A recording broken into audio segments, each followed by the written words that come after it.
আগে পুণ্যের ফল ভোগ করবে নাকি পাপের? এমন এক রাজা যিনি লক্ষ গরু দান করেছিলেন, যার মৃত্যুর পরও তার নাম দানবীর হিসেবেই স্মরণ করা হতো। তবুও মৃত্যুর পর তাকে এক বিশাল গিরগিটি হয়ে অন্ধকার কুয়োর মধ্যে পড়ে থাকতে হয়েছিল। এমন এক ভুল যা আজও অজান্তে লক্ষ লক্ষ মানুষ প্রতিদিন করে চলেছে। কিন্তু কি ছিল তার অপরাধ? এটি ইক্ষ্বাকু বংশের দানবীর রাজা নৃগের কাহিনী। রাজা নৃগ এতটাই দানশীল ছিলেন যে হাজার হাজার গরু ব্রাহ্মণদের দান করতেন। সবার মুখে একই কথা, পৃথিবীতে তার মতো দাতা আর দ্বিতীয় কেউ নেই। কিন্তু একদিন একটি ব্রাহ্মণের গরু পথ ভুলে রাজার গোয়ালঘরে ঢুকে পড়ে। কেউ বিষয়টি বুঝতে পারেনি। কিছুদিন পর ভুলবশত সেই গরুটি অন্য এক ব্রাহ্মণকে দান করে দেওয়া হয়। কিছুদিন পরে আসল মালিক গরুটিকে দেখে চিৎকার করে উঠলেন, এটি আমার গরু। না, এটি আমি দান হিসেবে পেয়েছি।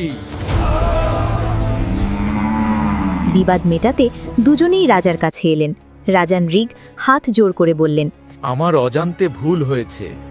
এই একটি গরুর বদলে আমি শত নয়, সহস্র গরু দিতে প্রস্তুত। কিন্তু প্রথম ব্রাহ্মণ বললেন, আমার নিজের গরুই চাই। আর দ্বিতীয় ব্রাহ্মণও দান করা গরু ফেরত দিতে অস্বীকার করলেন।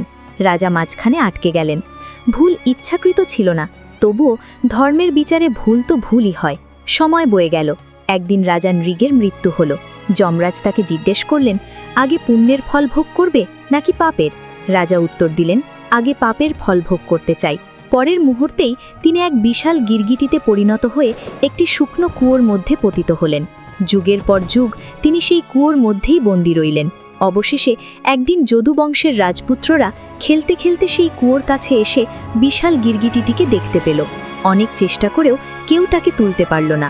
ঠিক তখনই স্বয়ং শ্রীকৃষ্ণ সেখানে উপস্থিত হলেন। ভগবানের স্পর্শ মাত্র সেই গিরগিটি আবার দিব্যরূপ ধারণ করল। তিনি আর কেউ নন, রাজা নৃগ। রাজা নৃগ হাত জোর করে বললেন, অসংখ্য পুণ্য করেছিলাম, কিন্তু একটি মাত্র ভুলের ফলও আমাকে ভোগ করতে হয়েছে। এই কাহিনী আমাদের শেখায়, অন্যের সম্পত্তি কখনো নিজের বলে মনে করা উচিত নয়, এমনকি ভুলবশত নয়। আপনিও যদি এই শিক্ষাকে হৃদয়ে ধারণ করেন এবং সত্যিই কৃষ্ণের উপর বিশ্বাস থাকে, তাহলে ভিডিওটি লাইক ও চ্যানেলটি সাবস্ক্রাইব করুন আর কমেন্টে প্রাণপণে লিখুন, জয় শ্রীকৃষ্ণ।